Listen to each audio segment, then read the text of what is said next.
Hello and welcome. I'm Paige Olmsted of the Smart Prosperity Institute. Thanks for joining us today, whether you're across Canada or some folks overseas. We're really happy to have you.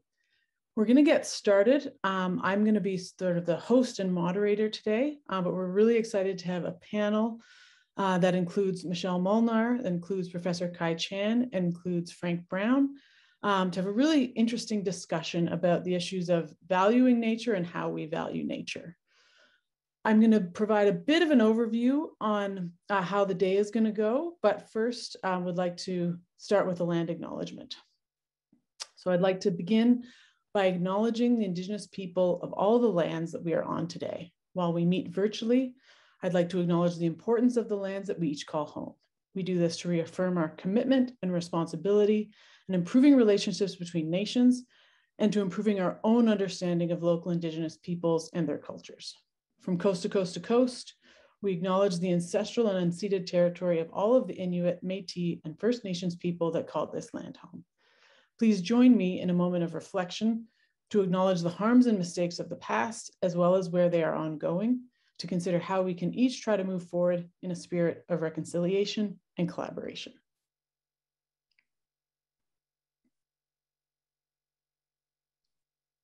Thank you. So today, the format is that I'm going to provide some opening remarks to provide a bit of context on how this event came about. We're going to hear from each of our panelists individually to provide a bit of their own take and perspective on the issue, and then have a broader discussion that will include Q&A from the audience. There is a Q&A button that hopefully you can all see, and that's where you can insert Q&A questions. And we are testing a feature that you can let us know if it's working for you, that you can upvote questions. So if someone else has a similar question to yours or one that you want to endorse or would like to see answered, you can upvote it, or at least we think you can. So we'll find out. And we're really going to invite the speakers. We really want this to be a dynamic discussion. So encourage you to put your questions in there, and we'll get to as many as we can, although we do also have a large audience. And so if we do not get to your question, we'll certainly be collecting them, and to the extent possible, we'll give panelists an opportunity to respond to them after the fact. So thanks again for joining us. I see some folks are still trickling in, but we're going to get things started. And I just wanted to briefly speak to Smart Prosperity Institute and what we are doing and how this topic came about for us today. And I'd also like to acknowledge the Metcalf Foundation, which is a supporter of Smart Prosperity's work, and the report that I'm going to mention specifically. So if you're not familiar, the Smart Prosperity Institute is a research network and policy think tank that focuses on environmental and economy issues.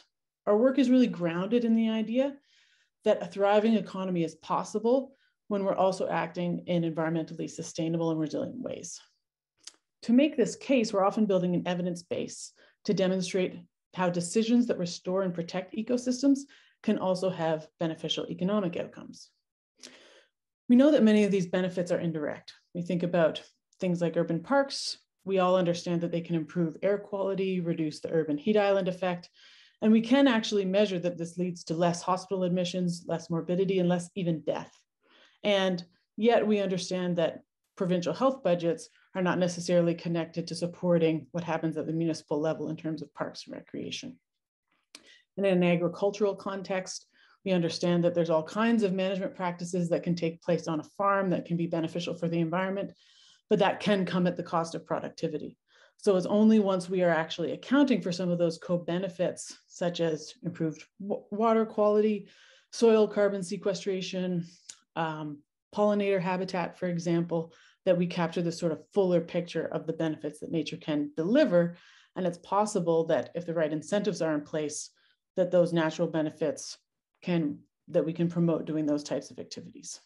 And so that's generally the perspective behind a lot of the work that we do from an economic standpoint. The idea that if we capture nature's benefits in some of these assessments, we can tip the scales towards more sustainable decisions. So this recent report that we produced called Extending the Funding Canopy was really intended to help organizations do just that, provide methods that help communicate economic benefits of nature-based solutions. And the reason that it came about was in the sort of, I don't want to say post-COVID, since I guess we're still in that era, but there was a big conversation around recovery spending and how the federal government in particular was going to make investments that were going to stimulate the economy after the lulls that were experienced as a result of lockdowns and COVID consequences. And the Smart Prosperity Institute was involved in something called the Task Force for Resilient Recovery. And we saw a number of the proposals that were coming through about big ideas on investments and spending. And it was just really clear that for issues like transportation, renewable energy, buildings, and retrofits, that these sustainable options, you could have really clear ideas about job creation, about contributions to GDP, and about the return on investment, and the types of metrics that are particularly interesting and important in the context of economic recovery. It's a lot harder to provide that same data and those types of metrics when it comes to investing in conservation or restoration or other types of natural resource management. It's not impossible, but the data is often a lot scarcer. The way that we look at job categories, for example, are not aligned or amenable to nature-based solutions. And the way that it often has to work is when you're deriving these numbers, it's either costly and expensive and time-consuming to do so, or borrowing some of these ecosystem valuation type numbers from similar projects, which is possible but can be risky depending on how comparable they are. And they lack consistency at times, and this can then undermine the credibility of those methods from the perception of people who are looking at proposals. Excuse me. So with this report, we really had two main goals. On the one hand, it was guidance for organizations on the ground to help them communicate economic benefits of these different types of nature-based projects. And then on the other hand, provide some deeper understanding to funders for them to be able to evaluate the methods that are used to communicate these values. One challenge that emerged that I would say is a key message of the report is that there is this underlying data challenge, that we don't collect this type of data frequently or in a way that's shared openly. And so there's a number of opportunities that are discussed in relation to how we can improve that to make these types of assessments more accessible. Now, getting to today, quantifying the cost effectiveness or job benefits or GDP contributions of nature and nature-based projects is obviously just one dimension of the things that nature does for us. And when we quantify nature in various ways, often very publicly, there's a lot of resistance from various groups, whether it's in academia, whether it's NGOs, that when we distill these economic values of nature or attach a price to nature, that we're implying that it's a commodity or that it's only valuable when we put a price on it or when it does something for us. This is not the position of Smart Prosperity. We certainly understand there's a plethora of values for nature, but that is the approach for this report, which is obviously one small dimension of a much larger picture. So the intention for today's conversation is to hear from our panel on the role of different types of environmental values and what the role that those values play in decision-making processes that they are involved in. And really, how can we have more nuanced conversations about values to inform our decision-making as it relates to the environment?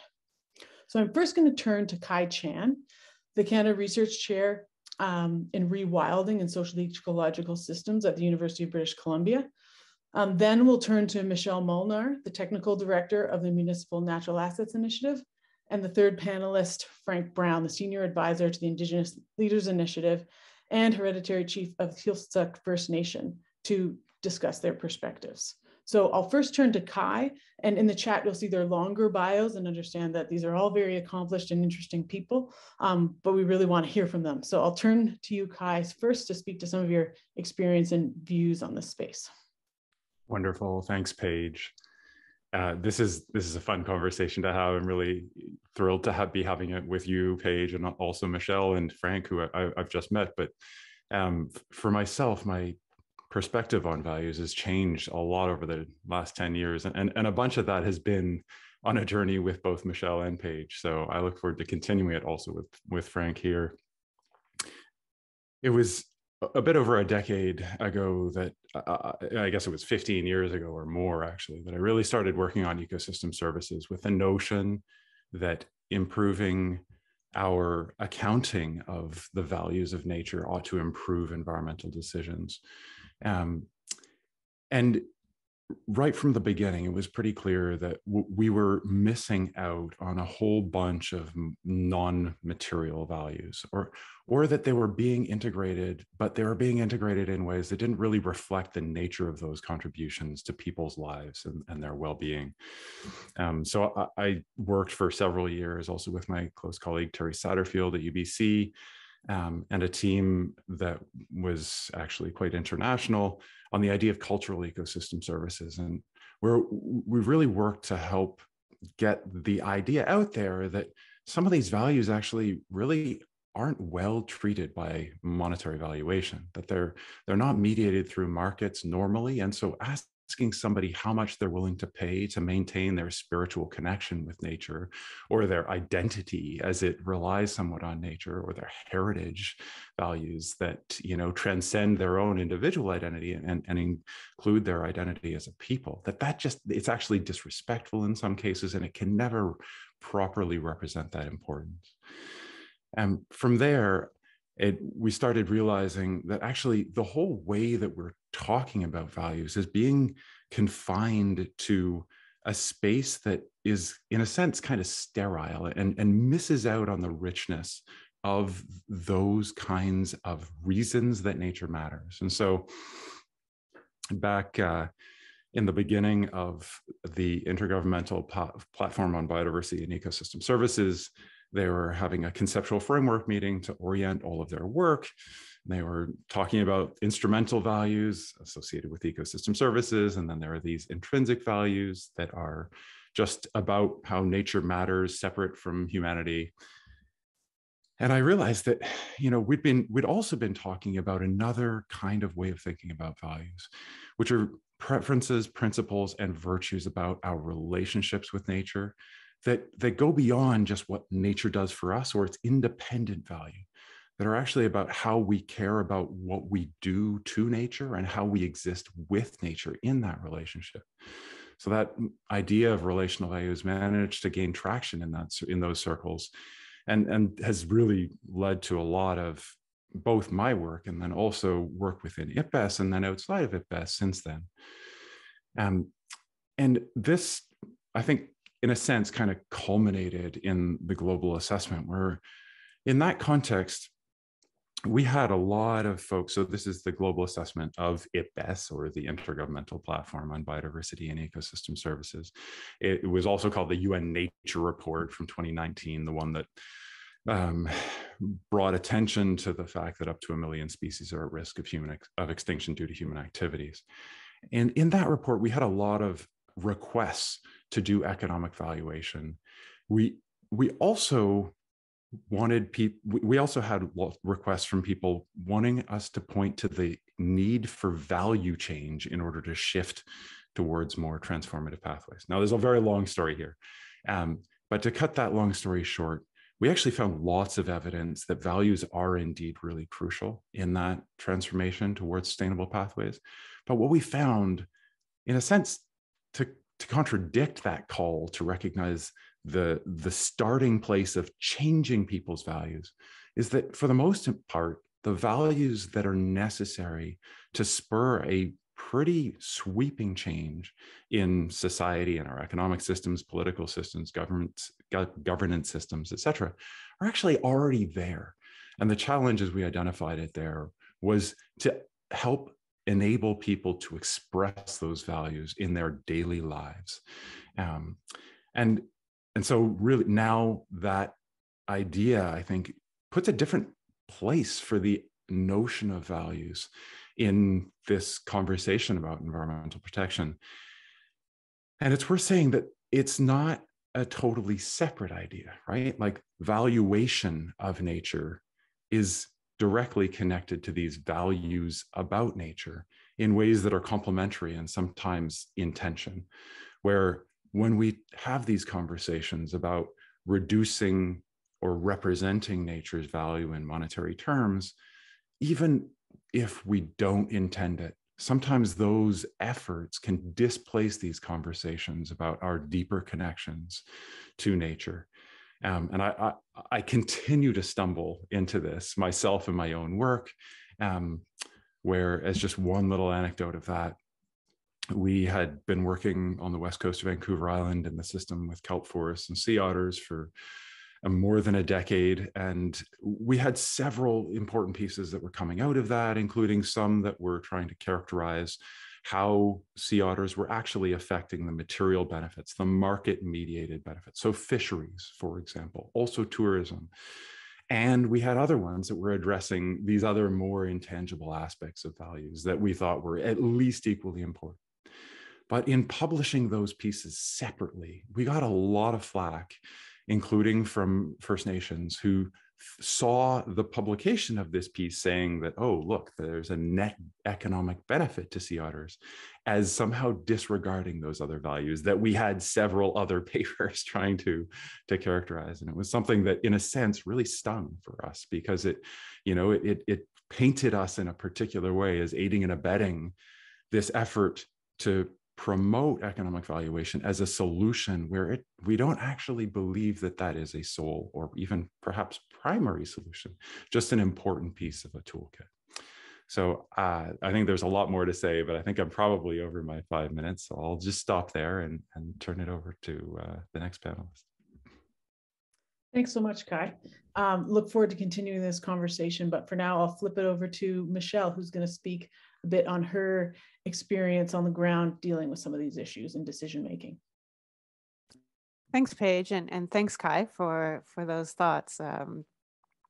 I'm going to speak to some of the work I do with the Municipal Natural Assets Initiative. And in that work, we help municipalities to understand, measure, and value the local services that their natural assets provide. Now, this in turn helps municipalities properly account for them when they're planning and managing their infrastructure. So why do we do this? Well, every day local governments make decisions on planning, on land use, on developments, and infrastructure. And those decisions may be taken with little or no understanding of what ecosystem services are being affected or possibly lost. And once they're lost, they may not be recoverable. And even if they are, certainly not cheaply. Now, if these decisions proceed without understanding of the value of those services, the local government is still giving nature a value. It just happens to be zero. So the natural asset management valuation component, while certainly far from perfect, helps nature to at least be present in local government decision-making. Now, I'll just speak briefly to how we do this. So we use an asset management framework to situate our work, which is an ongoing systematic process of managing assets to optimize costs, risk, performance, and sustainability. And ultimately, we try to make the case that, like any asset, natural assets need to be carefully managed to ensure a sustainable supply of benefits and services. So what that means, practically speaking, is we help communities to answer questions like, what is the inventory of your natural assets? What is their condition and what risks do they face? What level of service are they providing to your residents? What is its value? And how are you going to maintain it over time? So valuation is only one component of natural asset management.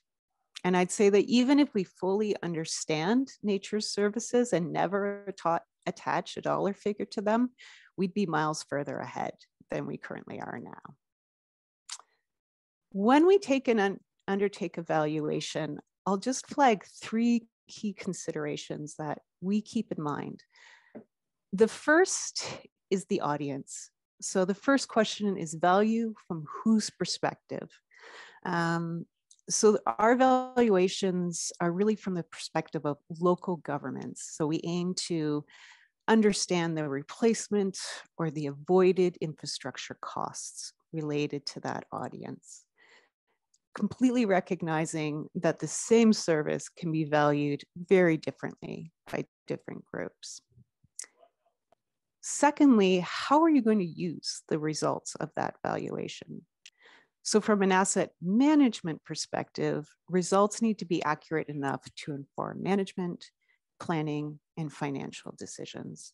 So to get to that, we use biophysical models to determine the capacity of ecosystems to provide those mandated services that local governments need to supply their residents. So we use models that municipal engineers use themselves and tweak them to consider the natural environment. And then we ask if that same level of capacity had to be replaced with built infrastructure, what would that cost you? And this is the replacement cost of natural infrastructure. The approach is really place-based and evidence-based and tailored to the decision-making context. The last question we ask, and what might be the most important, is can we provide that bigger picture to the community? So care has to be taken to acknowledge the range of co-benefits from these natural areas. Because any economic and policy decisions that focus narrowly on the trade-offs between conventional infrastructure and natural infrastructure may overlook that broader range of benefits to the potential detriment of the surrounding community. So to recognize that broad range of benefits, we complete a broader evaluation using a benefit transfer approach. So looking at existing studies and making some adjustments to apply them to the study site. That said, not all benefits can, or I would argue should be estimated. So we always stress that any economic values are minimum values. If a First Nation has been identified with the land for hundreds of thousands of years, who is anyone else to try to tack a dollar figure onto that? So we do always make the caveat that these are minimums and simply one component of our work. So maybe I'll stop with that. And Paige, should I turn it over to Frank Brown for your comments? Sure. All right, over to you, Frank. Thank you. Yohimas Waiumaks Kwawani Sasam Nugwa Gladliasila of the Health Joch Gaiasaka for the invitation to participate. My name is Gladliasila, that's my chief's name. Gladliasila was the first ancestor that came down in Klatzza in our Hilftzoch traditional territory. My English name is Frank Brown. I come from the village of Bella Bella in the central coast of BC. I wanted to start by addressing a question through sharing a video about the valuation of nature. Our people have been in our territory for over 14,000 years, according to carbon dating, 700 generations. But as I said, all of our people along the coast have their first ancestor stories when their creator put our first people down on the earth.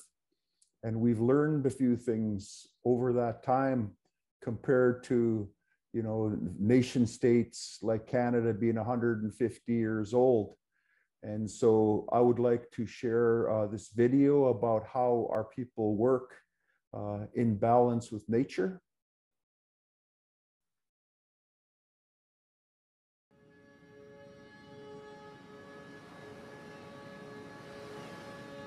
Every spring, when the herring arrive along the Pacific Northwest coast, our people's hearts are filled with joy because it brings a time of renewal.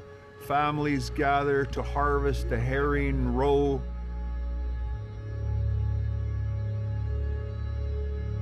When the herring hit the beach to lay their eggs, it sparks off a whole chain reaction.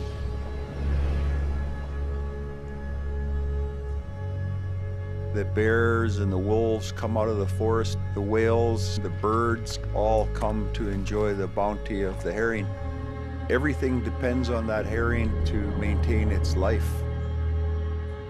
Our people have existed on this Pacific coast for well over 14,000 years, living in balance with the herring, being respectful and honoring it.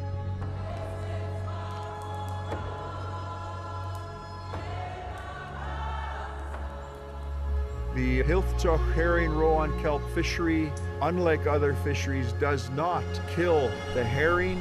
It only takes the roe so that the herring can continue to spawn over multiple years.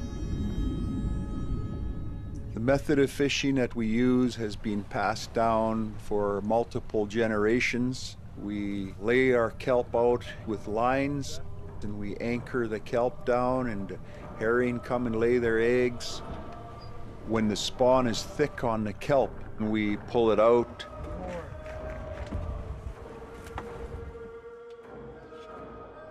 We grade it on the ground. We transport it by boat to our nearby CFIA certified Bella Bella fish processing plant that we own to ensure the freshest product on the market today.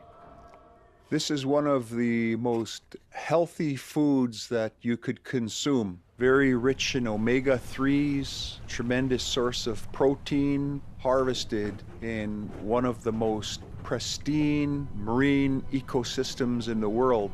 It has a unique crunchy texture.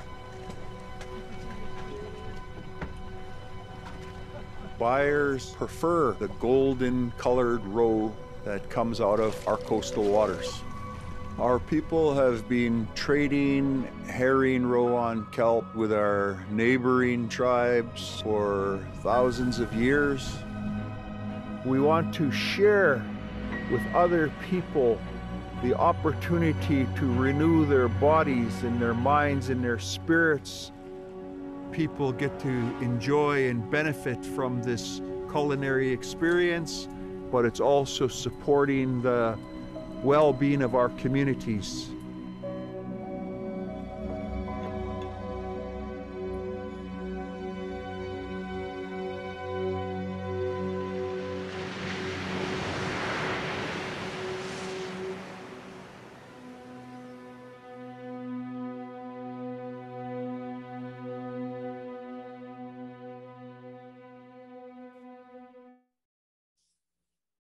So that's an example of our herring roe-on kelp fishery that's sustainable.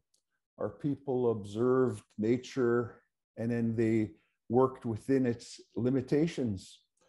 I serve as a senior advisor to the Indigenous Leadership Initiative, which supports nation building across Canada's First Nations. And what we advocate for is the establishment of Indigenous protected and conserved areas, guardian programs to be the eyes and ears on the land. And we combine traditional ecological knowledge along with the best of what Western science has to offer to address climate change and biodiversity loss. This is a really critical issue for all of humanity, and Indigenous place-based peoples are the ones that are best positioned in places like where I come from in the Central Coast, from coast to coast to coast, and across the Boreal. We're dealing with just today. They're in Quebec. They're talking about the 35% decline in moose. Caribou have declined, salmon on the Pacific coast, and Indigenous place-based people are in relationship to those other beings on the land. And so when we talk about valuation of nature, our people worked within the natural limits, and that's why we were able to continue to sustain ourselves for such a long time, for millennia. And in recent history, we have been a witness to the boom and bust of Western economic drivers for us, it started with, and then the rest of the country, with the harvesting of sea otter pelts and forestry, fisheries, mining. And so I think this is a really important question, because we do exist in a finite space, and we have to look at how do we move forward in a more sustainable way. I think that there's an opportunity to learn from Indigenous place-based people. Like for ourselves, we're all about ecosystem-based management and a conservation economy framework. And that also gives importance to the critical role of Indigenous protected and conserved areas and guardians to monitor, to ensure these systems are intact in this time of tremendous uncertainty as we move forward. So maybe I'll just leave it at that for my opening comments for now. Thanks. Terrific. Thanks so much, Frank. And thanks, Michelle and Kai as well. We'll just remind the audience that there is a Q&A box that you can click at the bottom and type in your questions. We prefer for you to do it there rather than in the chat, just to keep things straightforward. So we invite you to start putting questions in there. We'll continue our conversation and visit the Q&A box as questions emerge there. But just to get things started, and I sort of want to pull on a few threads from different things that speakers brought up. I think we're all aware that we're in a pretty critical window in terms of action related to climate on the biodiversity front. And, as Frank just mentioned, this, and Kai referring to the large report, there's still, the trends are still trending in a direction for the most part that aren't great. And the idea behind economic valuation and some of these other strategies and tools, and as Michelle mentioned, it's just one tool, is to improve and integrate nature into decision-making. I'm not sure if we collectively have done a great job on that. And, thinking towards what it means to transform our economy into one that's sustainable, and the vision that Frank put forward. What else do we need to do, or how do we need to be communicating some of these ideas? And, do values play a role in that in terms of actually having real meaningful rather than incremental change on the sustainability front?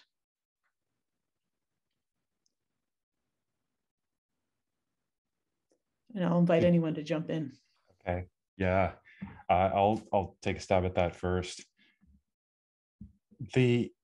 As I mentioned in the global assessment, we found values to be really central, and the biggest impediments to people living in line with those values. So, and this is coming out of a paper that the Page co-led, actually.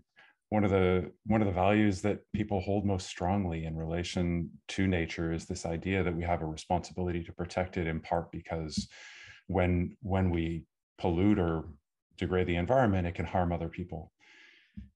And yet, and that's one of these values that we actually can't live by in the context of our daily lives, in the sense that every time we buy something, we're triggering environmental damage at the site of the extraction of those natural resources, at the production and the assembly into components and then finished products, and then the distribution is causing climate change. And so we're just constantly living in this world where we're having negative impacts on the environment that are absolutely harming other people, right? And so we've got this, in a sense, this cognitive dissonance where we have to have those effects, in a sense, in order to live our lives. And those who aim for zero impact, in a sense, become paralyzed because it's just so hard to do that. And so, what we need in this context is ways to enable people to live lower impact or even net positive lifestyles. And also, and what that means in part is to enable people to express the values that they have that are oriented towards changing these systems, right? And so the biggest thing is really just the way that our current systems are oriented towards optimizing or maximizing economic growth, without consideration of what else is really important and what might be lost along the way. And that means inviting people in in a bigger way into conversations about politics and policy, where I think a lot of Canadians are feeling pretty disenfranchised about that. Our voting rates are really low. There's just a general cynicism about government.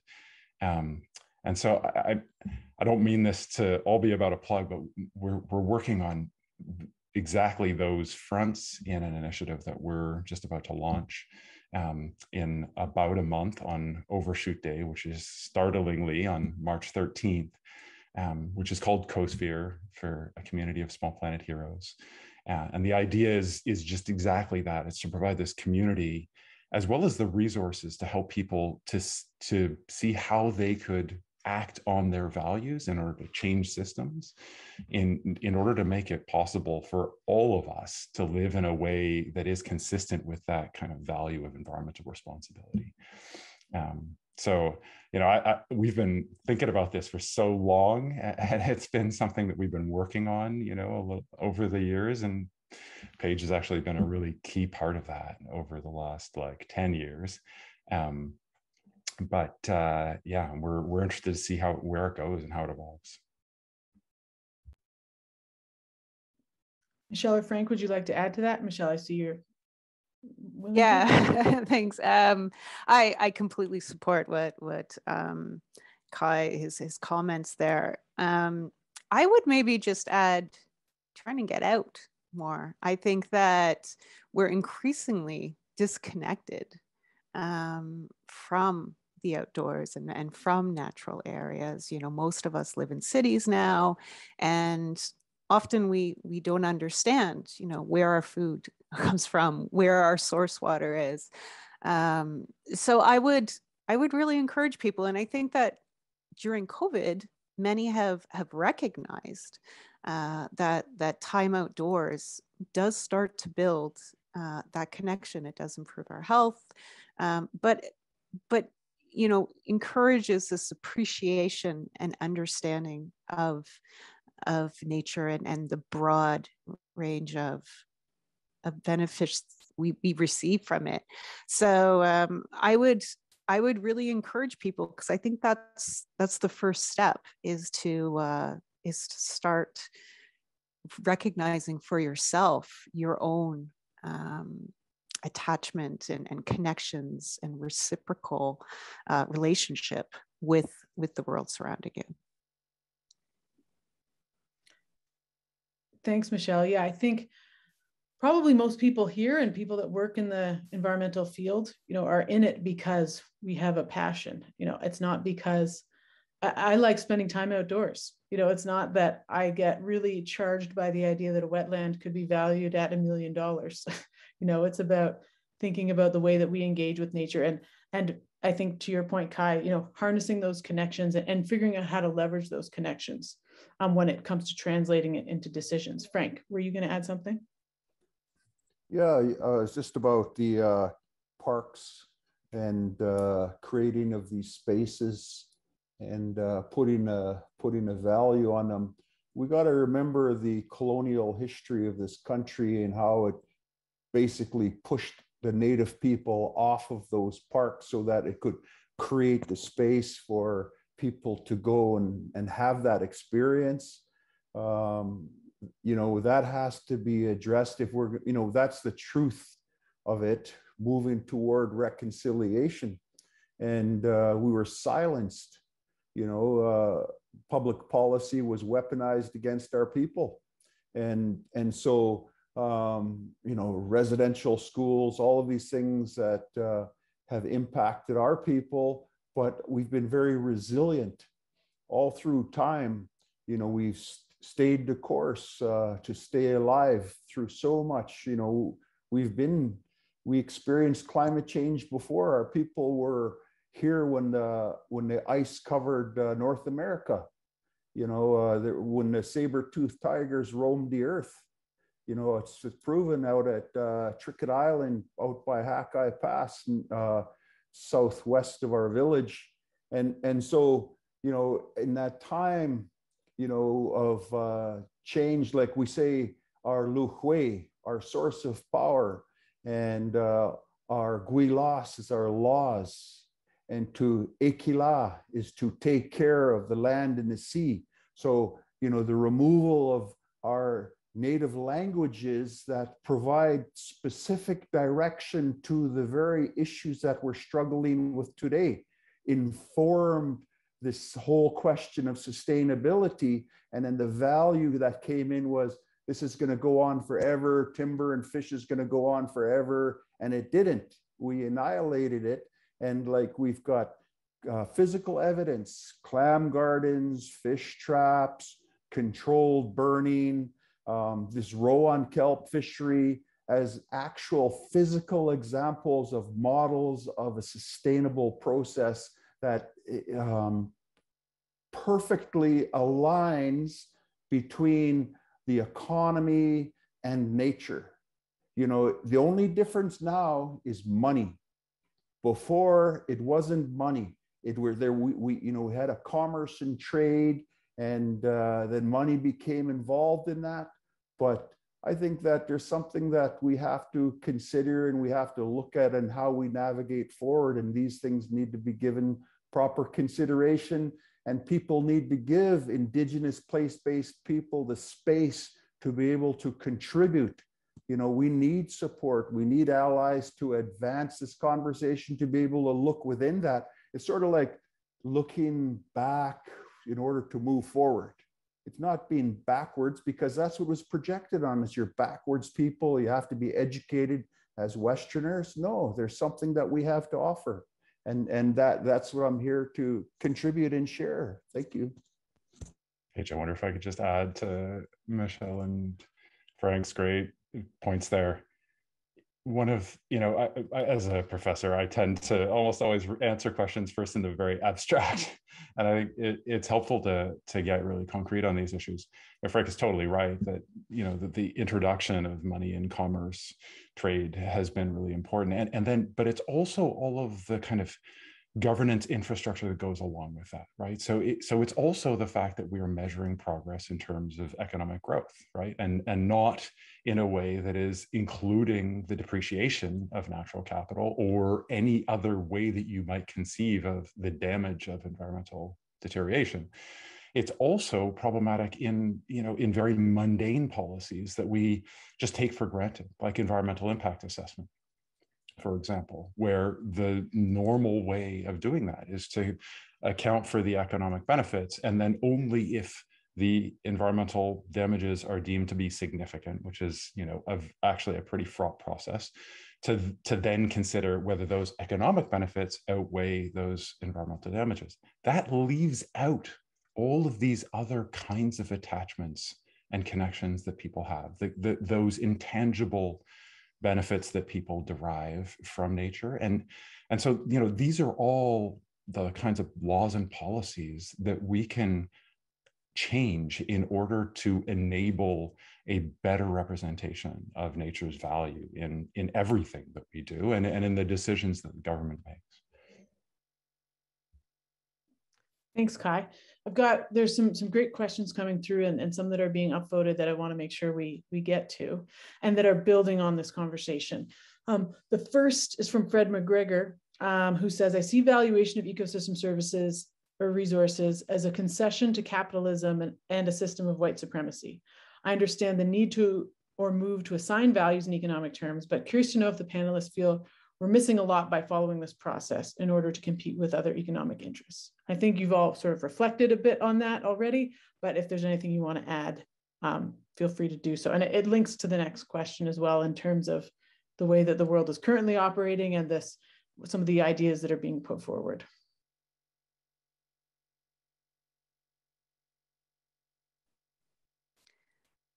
Well, I do think that our current form of economics was based upon how do we allocate scarce resources, and somehow we never really recognized that our environment, or thought that it could be a scarce resource. Today, we're seeing that it is. So I think that a lot of this work is trying to shift that conversation and that framework. In our work, we're looking specifically to try to interweave, for example, First Nations knowledge, worldviews into natural asset management, and hope that in time, this practice can uphold, UNDRIP rights, that where certainly people who have been on the land have gone through, multiple changes and adapted. Are there ways that they can share and uphold their knowledge while maintaining the rights to that knowledge, and informing activity on lands to ensure that we can enjoy it for decades, centuries to come? Yeah, that question is a very provocative one, and it's a really important one to engage with. And I think there's a real kind of gem of truth in it, as well, as provocative as it is, which is this notion that the way that we ought to make decisions is first and foremost around the aggregation of costs and benefits that are calculated in a truly generalizable way. And that the right decision, and this is a kind of utilitarian perspective, which we do owe to, to white Europeans for the most part, is the one that has the kind of net positive benefits outweighing costs.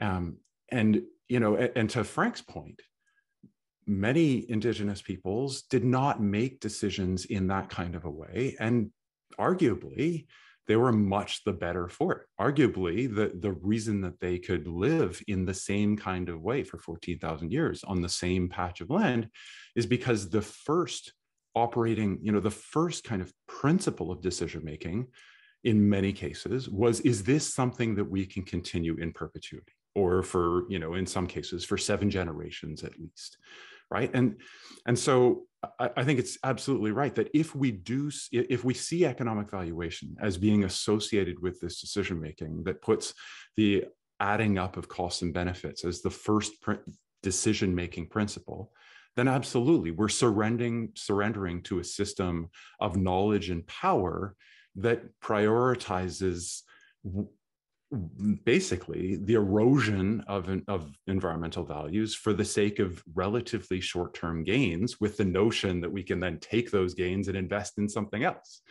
And I think what we're seeing now is that just we've reached the point on this globe where there's not a somewhere else to invest, so we just can't keep doing it that way. This, I think, leads nicely into this next question. That is, there's a gap between what's being promoted here, allowing a role for ecosystem services and benefiting our communities, and what decision makers and regulators are willing to accept from their more conservative, engineering-oriented viewpoint. So how do we bridge that gap? And I think that's what many of us, in this effort to convince decision makers to do things differently, I think it's a very important question. How do we do that? I think it goes back to the question you're asking about values. Thank you for that. And an example, because I brought that herring video, like we basically had to shut down DFO in the Central Coast. We shut them down. The Pacific herring fleet, we didn't allow into the Central Coast because they lost the moral authority to manage, because we just came off a 6-year biomass collapse and the science was wrong. It was pressured by industry. And we knew that what was being said and what was being done was different. There was a disconnect. Science was extrapolating based on this much information and coming out with these computer-generated models. But what we were seeing wasn't what they were saying. And we knew this from lived experience. In previous generations, our old people told us, the herring are getting smaller and they're going deep. They're going to crash. They're going to disappear if we don't do something for them. And we did. And so, I'm not going to advocate for militancy here or anything like that, but that's been our lived experience. We talked about it, but we finally had to say, no, you can't do this. This is the last bit of herring here, this many tons, and the other part of it is, and, Native people aren't anti-development. Like, we support a conservation-based development approach, like under our land use plan. It has a EBM in British Columbia. We have an ecosystem-based management system.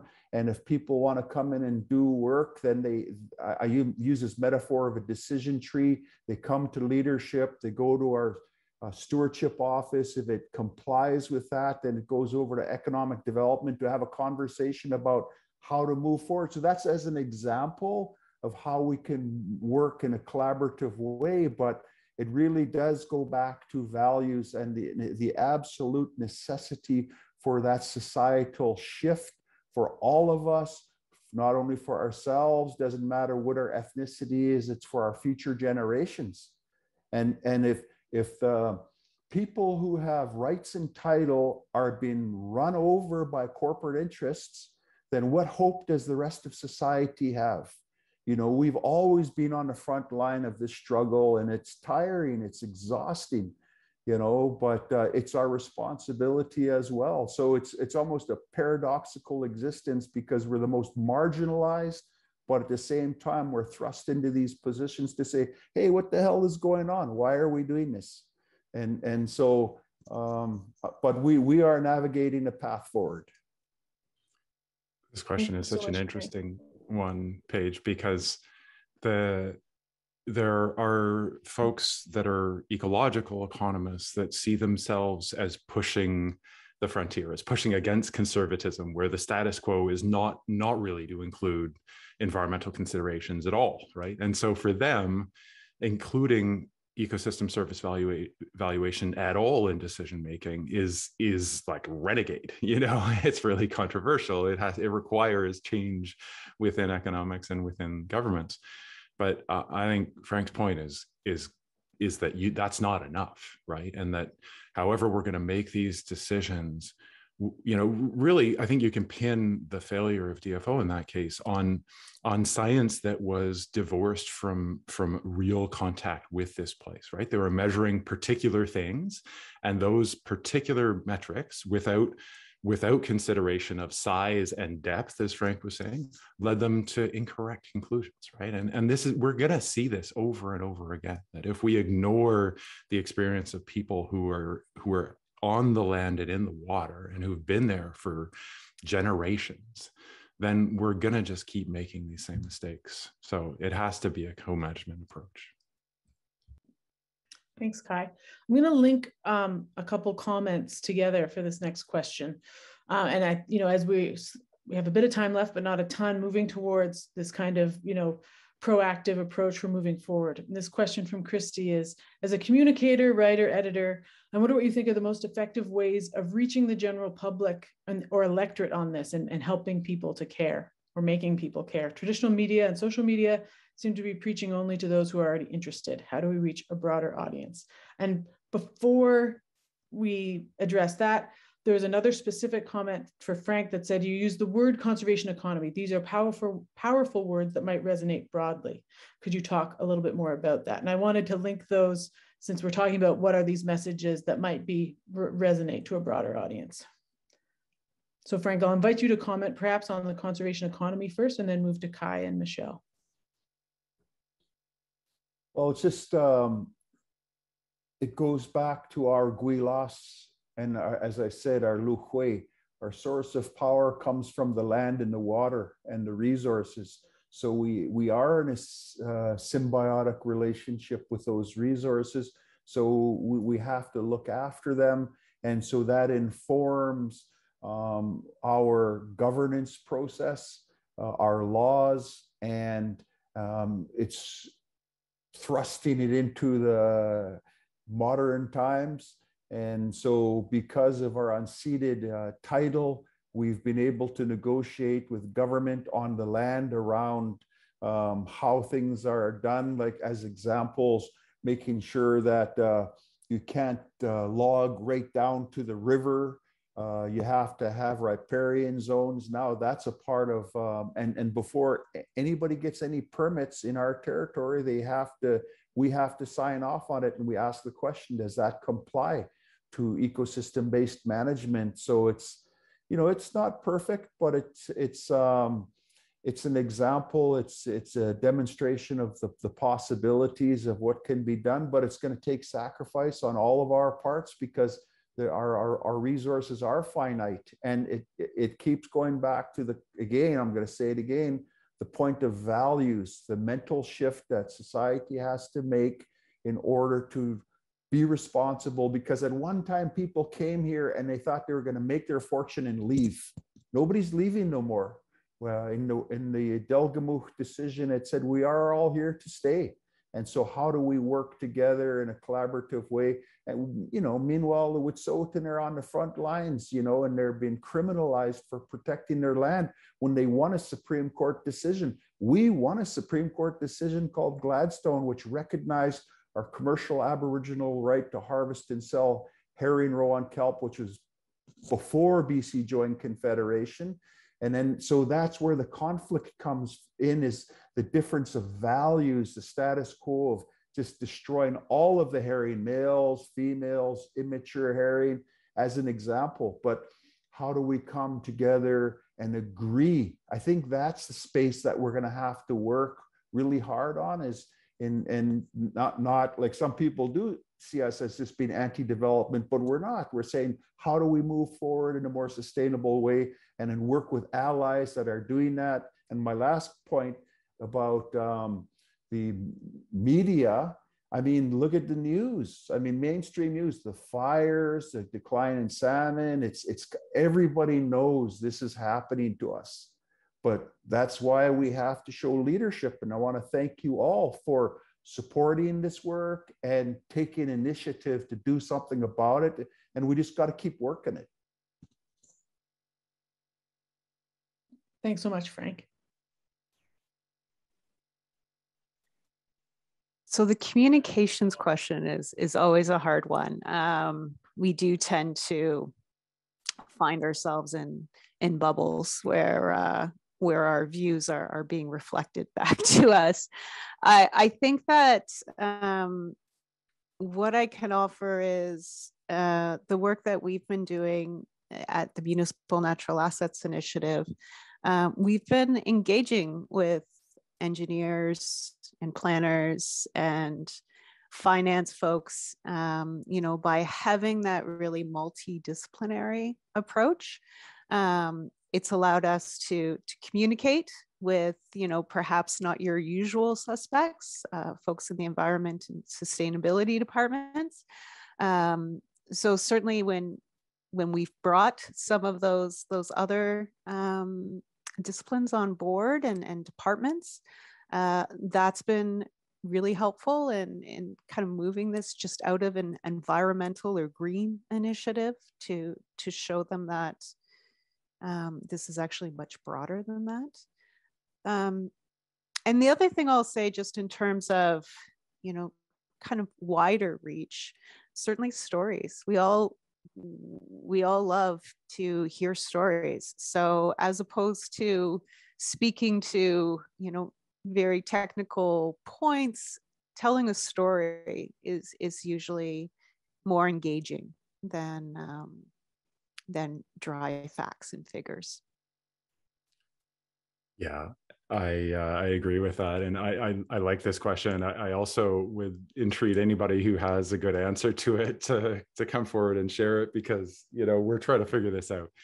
At CoSphere, our effort is to go on all fronts simultaneously. So including videos, we hope podcasts, the text on the website, including a forum where people can participate in the conversation. I think that's really key. So they're not just being talked at.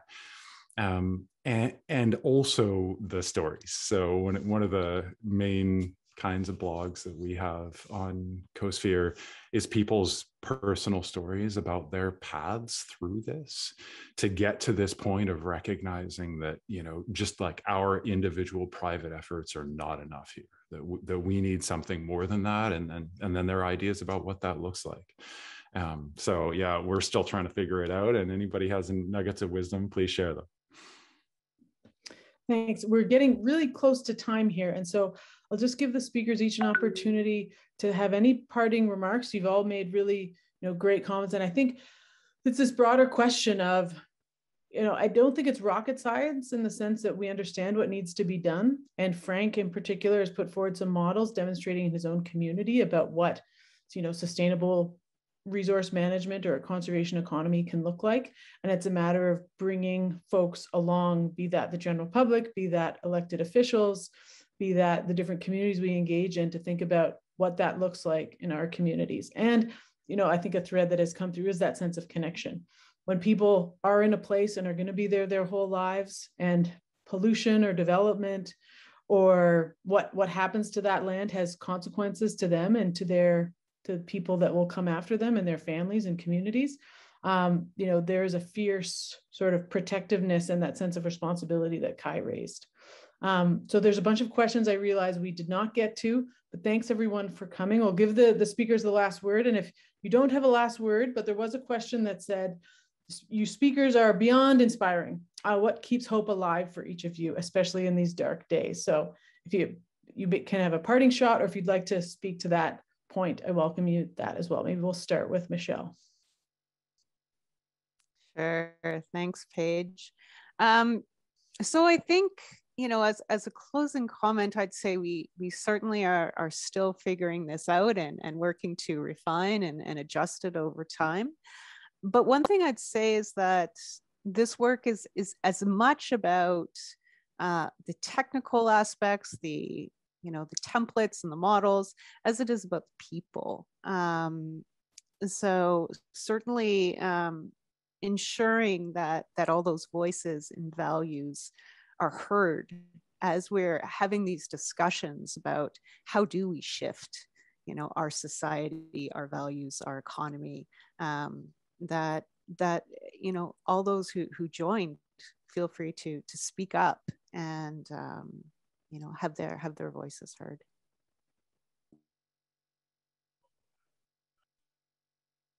Sorry, I'm muted. We'll move over to Kai and then Frank for the final word, and then we'll wrap.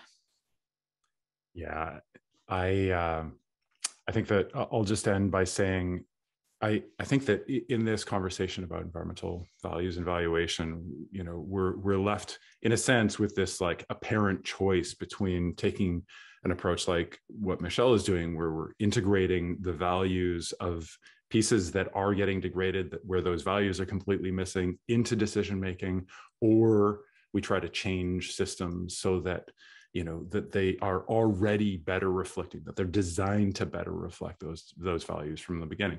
And what I'd say is that's not an either or proposition, really. We need to be doing both. We obviously can't individually be spending 100% of our time on either one of them, but rather that we need to really team up in ways that, Michelle is a colleague. I value her work hugely. I want to keep on top of what she's doing and to promote it any way I can, and also to help to change systems so that, maybe some of what she's doing is already built in, and that it's like where in a sense, it's not necessary to work in the kind of tinkering little bit by little bit. So yeah, join forces. Thanks, Kai. Over to you, Frank. Yeah, I think it's our responsibility. I think about our grandson who's 4 years old, and I think about, one elder said, we have to stay the course to stay alive. We didn't create this, but we have to do what we need to do in order to continue to exist. And that's the whole thing about who we are as human beings, the resiliency of the human spirit. And, we have to do what we have to do. And I'm prepared to contribute with others that are like-minded. So thank you so much for an opportunity to participate. Really enjoyed it. Wallace Gayasika, thank you. So thanks to all the panelists. I think we had a really great discussion. I'm sure we could have gone all afternoon, but thanks to all who attended. And there's been a few questions about recordings that will be shared.